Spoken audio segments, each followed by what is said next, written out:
comme on dit d'habitude, le bois avance, mais là il avance plus vite que la normale. Il y a une très très grosse demande depuis la sortie, on va dire, du deuxième confinement en début d'année.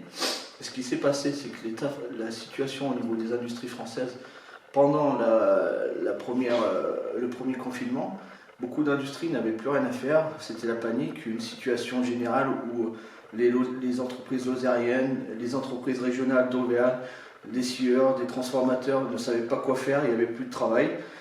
Et puis d'un coup, une fois qu'on a su s'habituer au Covid, la demande est arrivée très fortement, parce qu'en plus les gens qui étaient chez eux en confinement se sont aperçus qu'ils avaient envie d'investir. Donc il y a une grosse demande qui est arrivée sur l'aménagement intérieur et extérieur de la maison, sur la construction de bois, et ça a été un effet général en France, dans le monde, dans la région.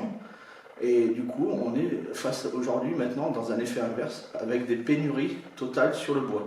C'est-à-dire que depuis le début d'année, on a des produits comme, on a des produits comme le Douglas, qui est une essence régionale, qui elle-même, le Douglas est un produit qui a été mis en œuvre dans les forêts depuis les années 50, juste après la Seconde Guerre mondiale.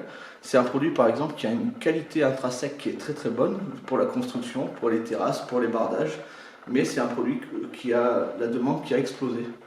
Et par rapport à ça, on parle de tarification. Depuis le début d'année, depuis début 2021, tous les mois à peu près, ou tous les 1 mois et demi, on change les tarifs. On a certains produits, comme des lithos, qui sont faits pour la toiture, qui ont fait x2 depuis le début de l'année. Mais ce n'est plus un problème de prix, le problème général, c'est un problème de disponibilité. Certains clients n'arrivent pas à se servir ou à avoir de la matière par rapport à la demande du marché. Le phénomène, il est dû tout simplement aussi à la demande mondiale.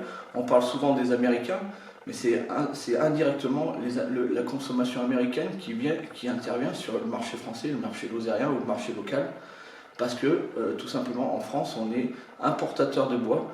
On a des forêts en France, mais on ne les exploite pas assez. On n'a pas une assez grosse industrie pour pouvoir produire le bois, pour pouvoir donner assez de bois au marché français et pour pouvoir le valoriser en fonction de ce qui se passe actuellement et en fonction de ce qui va se passer à l'avenir. Parce que la consommation du bois dans la construction, elle est de plus en plus grosse. Mais le problème, c'est qu'on importait beaucoup de bois d'Allemagne, beaucoup de bois de Scandinavie, surtout sur les bois résineux. Moi, là, aujourd'hui, je parle que des bois résineux, je ne parle pas du feuillu, qui est encore un autre problème. Mais les bois résineux, c'est qu'on a importé beaucoup des produits comme des produits techniques, des poutres pour la charpente, des produits, des lames, des charpentes, en fait, des poutres lamellées-collées, des contre-collées, des lithos. Tout ça, ça venait d'Allemagne. Directement, ça venait des scieries allemandes sur le réseau traditionnel général. Chez des Point P, chez des Leroy Merlin, chez des chaussons matériaux, etc., etc. Le problème, c'est que les Allemands, ils ont commencé à vendre depuis le début de l'année leur bois beaucoup plus cher aux États-Unis. Pour donner un ratio, si on va dire une échelle, si on paye un bois 30 en France, les Américains sont capables de le payer 45. Du coup, les Allemands vendent leurs produits aux États-Unis et le marché français est faible en bois qui arrive d'Allemagne directement. Donc, indirectement, nous, on est impacté parce qu'on a beaucoup moins de bois sur le marché. Et c'est ça le gros problème. Mais c'est le problème par rapport au bois, mais c'est le problème aussi par rapport aux matières en général. Parce qu'aujourd'hui, on a un problème vraiment sur le bois, mais aussi dans la construction, on peut avoir des problèmes sur les métaux, sur les accessoires, sur les peintures, tous les jours.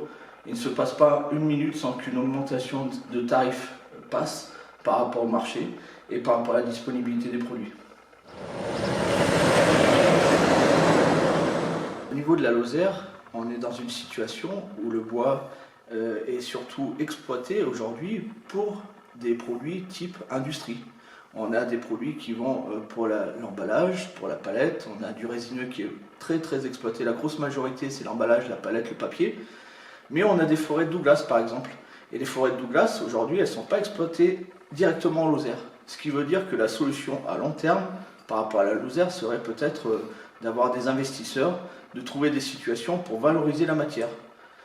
On pourrait avoir une usine, comme il y avait eu des projets sur la zone industrielle qui doit se faire, la zone de Chaptal, il faudrait des projets qui permettent de valoriser la matière. Parce qu'aujourd'hui, au niveau de la Lozère, on a de belles forêts. On a, par culture, exploité ces forêts pour des produits à faible valeur ajoutée, mais à terme, on pourrait vraiment améliorer la chose par rapport au bois et par rapport au marché lozérien.